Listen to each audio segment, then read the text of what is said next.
추사체가 뭡니까? 너무 어려워서 제가 대답을 제대로 할 수 있을까 모르겠는데요. 피카소의 그림 그러면은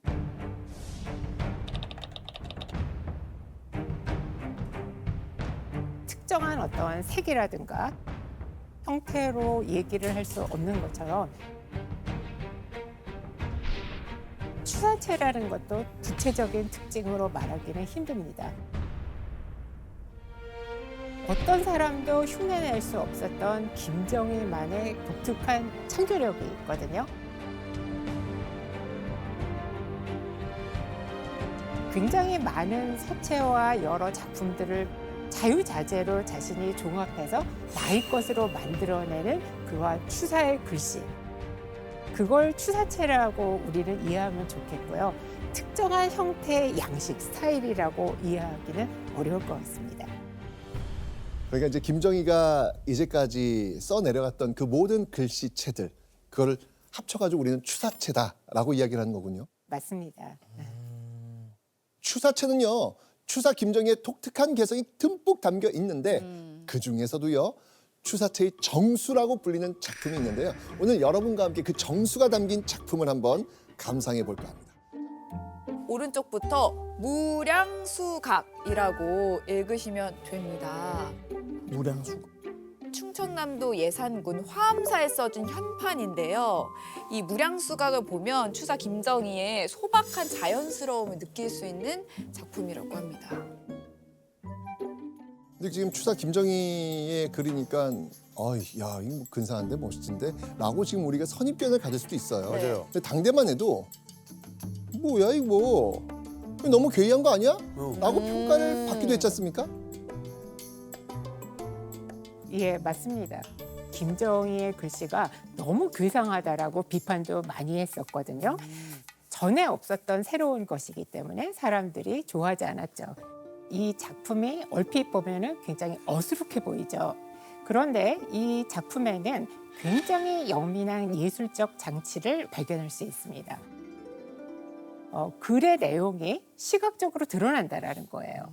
그래서 중간에 있는 글자 둘을 보시면은 양자와 숫자, 이게 많은 세월이라는 그러한 의미거든요. 그래서 시각적으로도 보면은 층층이 뭔가 쌓여 있는 느낌이 들죠. 이렇게 설명을 좀 들어보니까 추사 김정희 글씨의 매력을 조금 아실 것 같죠? 네. 네.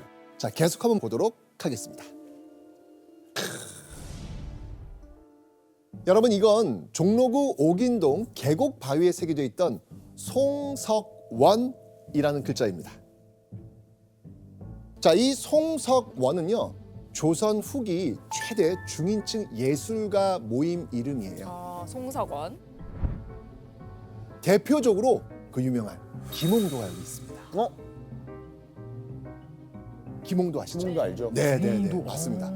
자, 그런데 김정희의 글씨가 왜 암벽에 새겨져 있을까요? 이 바위가 있던 계곡에서 자주 모임을 열었습니다. 맞습니다. 그래서 추사 김정희한테 우리 이거 송석원이라 좀 써주십시오 라고 부탁을 한 거예요. 교수님, 그러면 김정희가 직접 돌에 저렇게 글을 새긴 거예요? 김정희는 종이에다 글씨를 쓰고요. 이제 이 장인이 그 글씨를 그대로 똑같이 돌에다가 새기는 겁니다. 최고의 예술가 집단에서 그를 부탁할 만큼 당시 추사 김정희는 서예가로 인정받고 있었고 그 명성 또한 높았다라고 할 수 있겠죠. 지금은 평가가 어떤가요, 교수님? 지금 사람들도 어떻게 생각을 하나요? 너무너무 좋아하죠. 아, 지금 추사체가 가장 가격이 높은 글씨입니다. 일제 강점기에 기와집 한 채 가격이었거든요.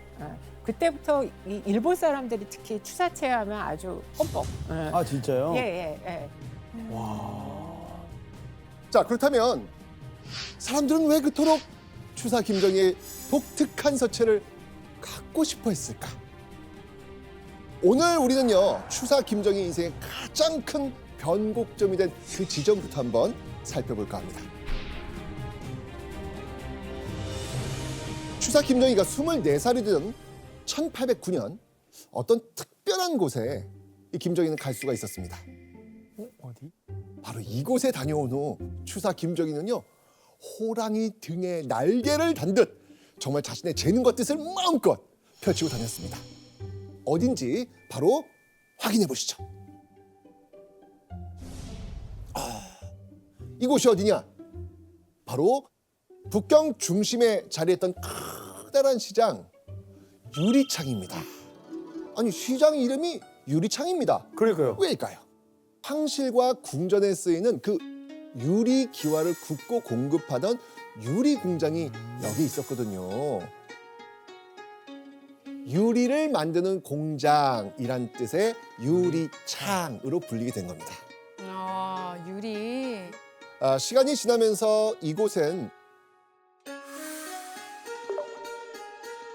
오래된 골동품부터 바다 건너 서양에서 들어온 신문물, 값비싼 문방사업, 또 희귀한 책을 파는 서점까지 당시 조선에서는 보기 힘든 물건을 파는 가게가 쫙 들어서고 있었습니다.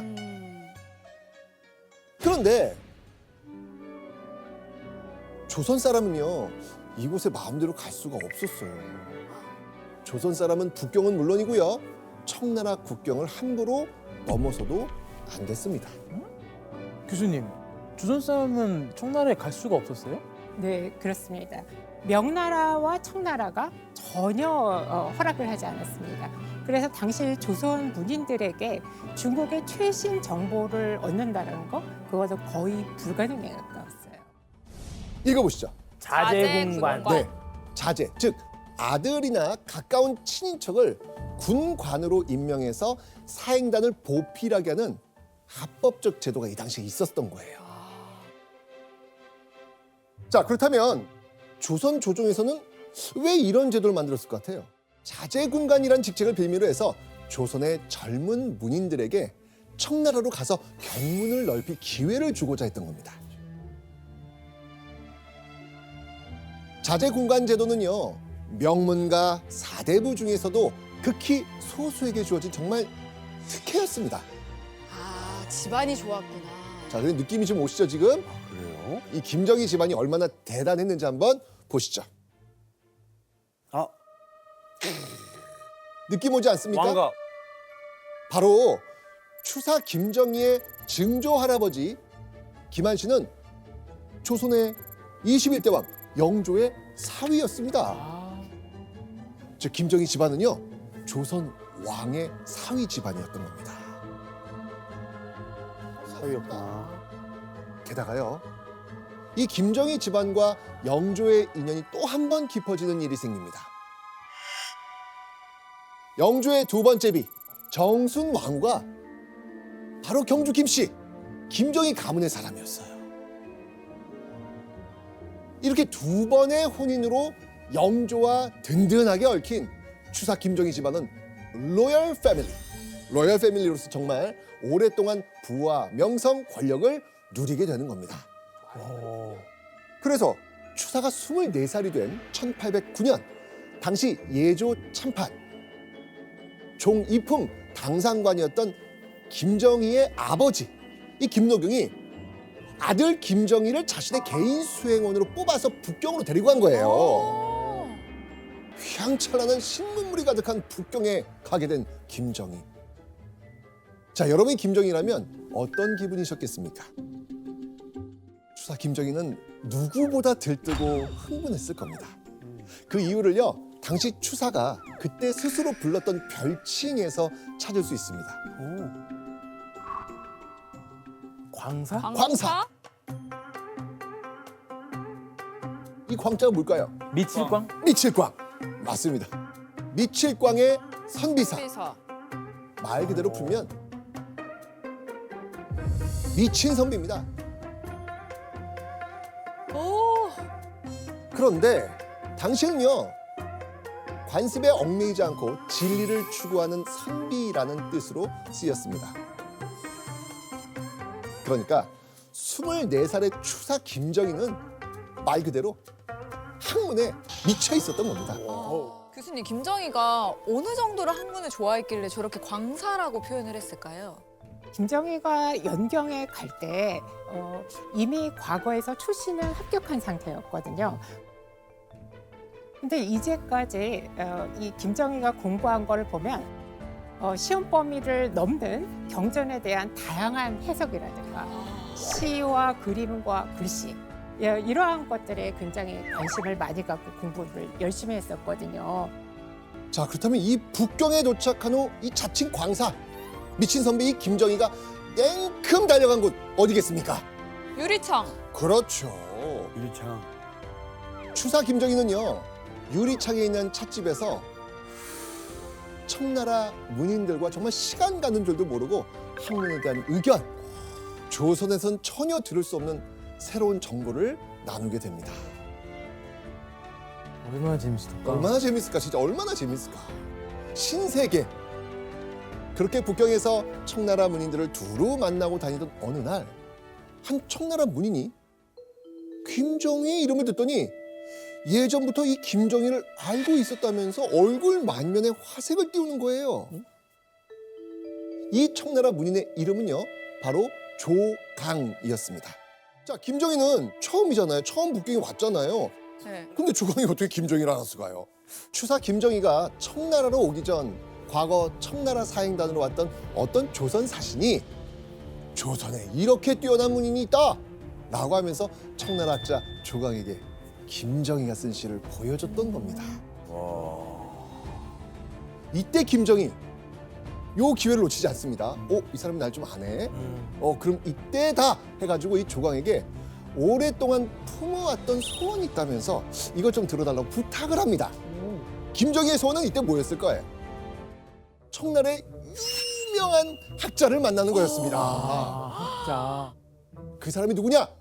바로 청나라의 대학자 중 하나로 평가받는 바로 옹방강이었습니다. 김정희는요, 조선에서 바로 이 옹방강의 글씨를 모으고 그의 서체를 연습하는가 하면 언젠가 옹방강을 만나는 그 꿈을 꿀 정도였습니다.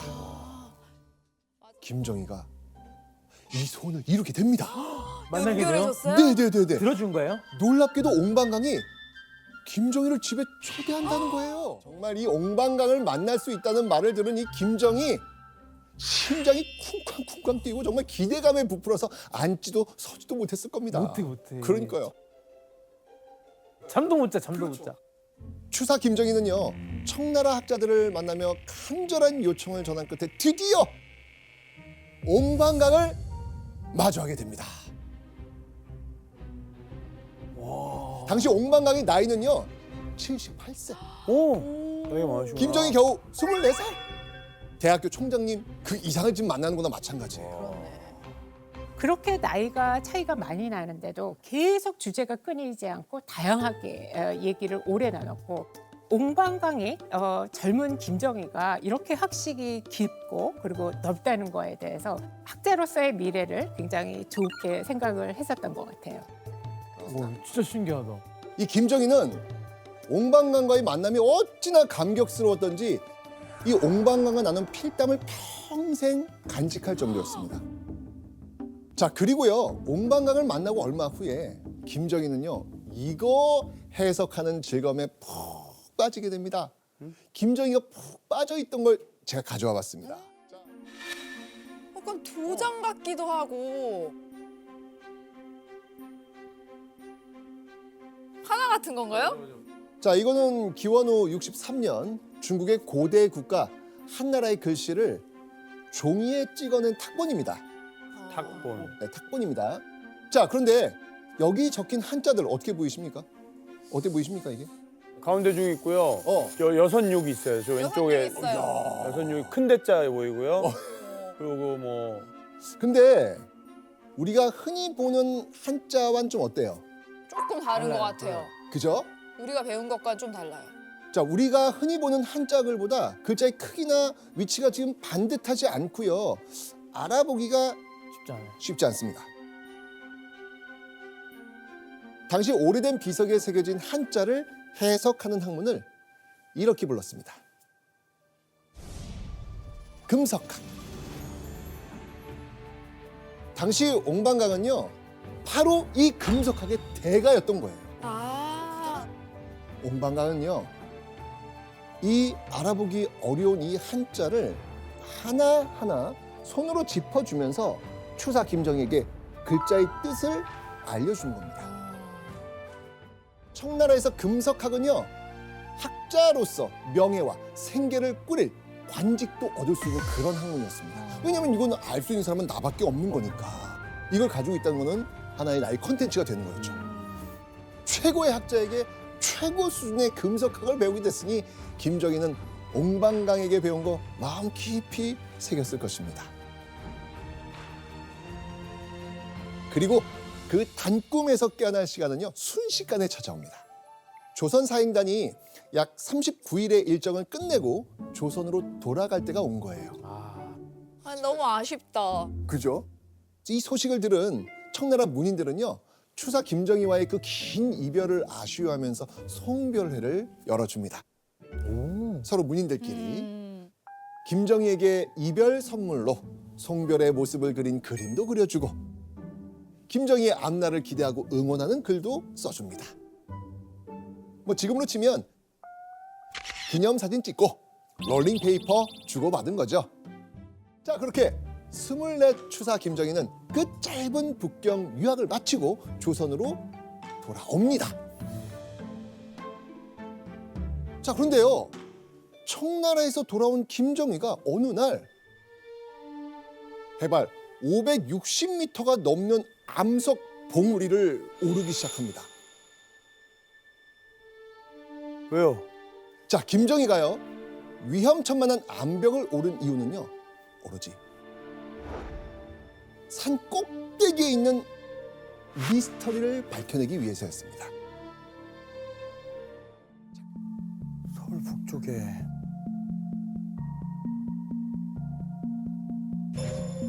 우와. 아, 저 산이요? 오. 관상? 너무 멋지다.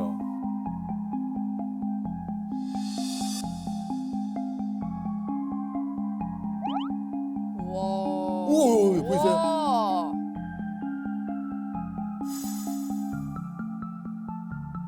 저 정상에 비석이 있어요? 뭐 쓰여 있는데요? 자, 추사 김정희가 밝히랬던 미스터리. 이건 바로 진흥왕 순수비였던 겁니다.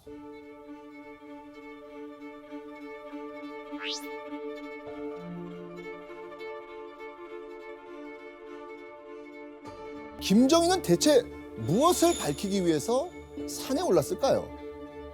놀랍게도 당시 사람들은요, 이 진흥왕 순수비가 세워진 의미를 정확히 알지 못했습니다. 아. 이게 진흥왕 순수비인지도 모르는 사람들이 더 많았죠. 네네. 비석은 오랫동안 마모되어 가지고 글씨가 흐릿해서 보이지 않을 정도였거든요. 남아있던 글자도요, 두꺼운 이끼에 가려져서 보이지 않았습니다. 그래서 어떤 사람들은요, 글자가 보인다 안 보인다? 안 안 보여요. 보이니까 이건 글자 없는 비석이라는 뜻의 몰자비라고 부르기도 했습니다. 모르니까. 모르니까. 혹은 이성계 왕사였던 무학대사가 북한산 근처를 수도로 정하려고 했다, 이걸 알리려고 했던 표지석이다, 이렇게 잘못 알고 있었던 거예요. 그런데 이때 이 추사 김정희가 이 비석의 이끼를 닦아내고 탁본을 뜬 겁니다. 탁본을 딱 떴더니 총 12행으로 이루어진 비석에서 알아볼 수 있는 글자가 얼마 되지 않은 거예요.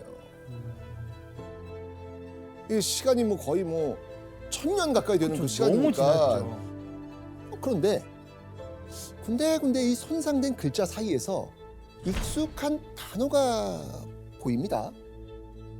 1행에 태왕이란 글자 보였고요. 5행에서 충신정성이란 글자 보였고요. 7행에 도인, 이런 글자가 보인 겁니다. 그런데 이 단어들은 북한산 진흥왕 순수비보다 먼저 발견되었던 함초령 진흥왕 순수비의 탁본에서 본 것과 같은 단어였던 거예요. 그걸 본 김정희는 그럼 북한산의 비석도 진흥왕에 관련된 비석이 아닐까, 라고 생각을 한 거죠. 김정희는요, 이후에도 암벽을 올라가지고 비석을 탁본하고요, 다른 비석과 역사 기록을 대조하기 시작합니다. 그러니까 퍼즐을 맞추기 시작하는 거예요, 지금요. 글자 퍼즐을.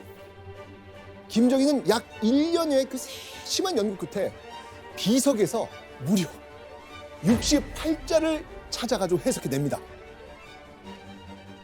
그리고 희미했던 제일 첫 행의 한자, 참진자. 이 참진자가 진흥왕의 진짜임을 확신한 후에야 이거 비석 진흥왕 순수비야 라고 공표를 한 겁니다. 와. 대단하죠. 교수님, 그러면 김정희가 진흥왕 순수비를 찾아낸 거예요? 그 이전에 서유구라는 학자가 10글자를 해독하고 그래서 진흥왕 순수비라고 이름을 붙였었거든요. 그런데 더 이상은 연구가 없었습니다.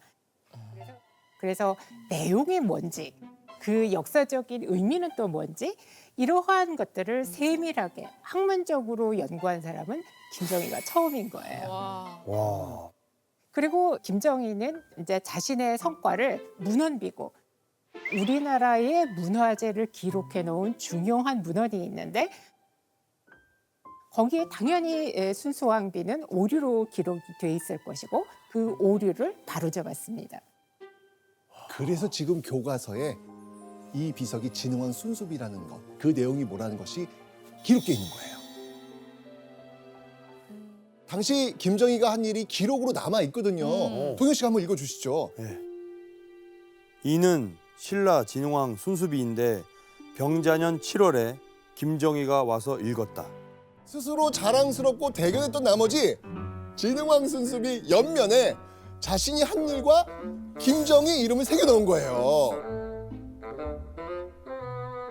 김정희는요, 이 추사체를 만든 서예가였을 뿐만 아니고요, 역사에 큰 획을 그은 금석학자이기도 했던 겁니다. 자, 그런데 여러분들, 김정희가 당대의 금석학자, 서예가로만 이름이 높았을까요?